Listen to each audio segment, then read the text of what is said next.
Between 1968 and 1972, America launched 9 human missions to the moon, 6 of which successfully touched down, allowing 12 men to walk on the lunar surface.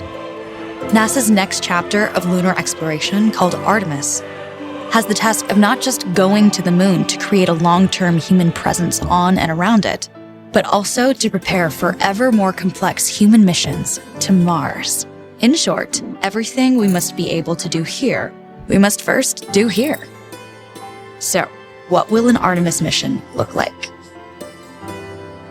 Everything is designed and tested with our most important element in mind, the astronauts. This is their deep space, human-rated spacecraft called Orion, built in 3 parts. The crew module, where up to 4 astronauts will live and work throughout the flight. The service module, with life support systems for the crew and its own engine and fuel reserves.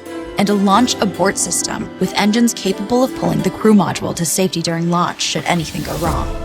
To accomplish the task of launching our crew and heavy payloads, NASA is building the Space Launch System, comprising of a cargo hold, an exploration upper stage, a massive core stage, and 2 extended solid rocket boosters. Altogether, this is the world's most powerful rocket, and it exceeds the legendary Saturn V of the Apollo era in numerous ways.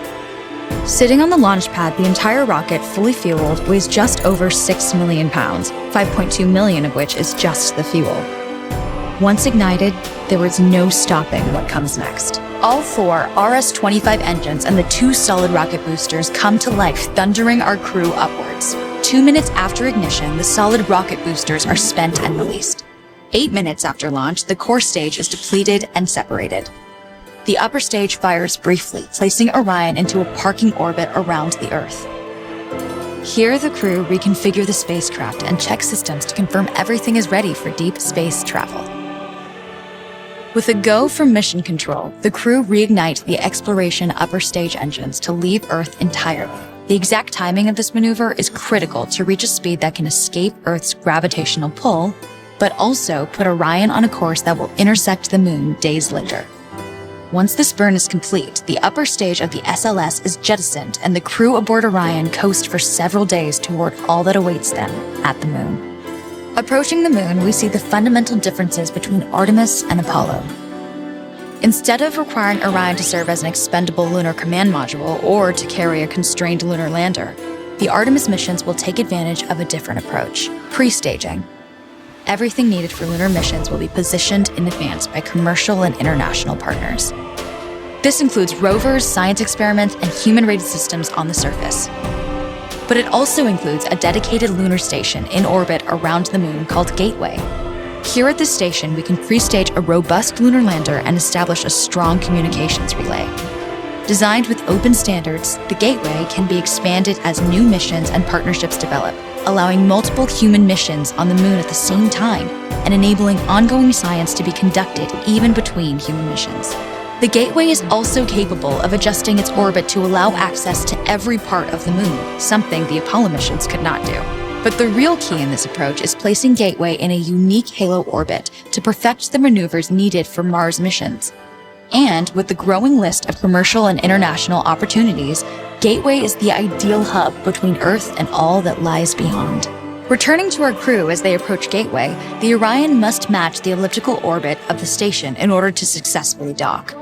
Once on board, pre-selected crew members transfer to the lunar lander, while those assigned to Gateway remain on station. The lunar lander system itself is built for 3 unique steps: descending from the halo orbit of Gateway down to a low lunar orbit, descending from low lunar orbit to the surface, and once the lunar mission is complete, launching from the surface of the moon and ascending all the way back to the orbiting Gateway.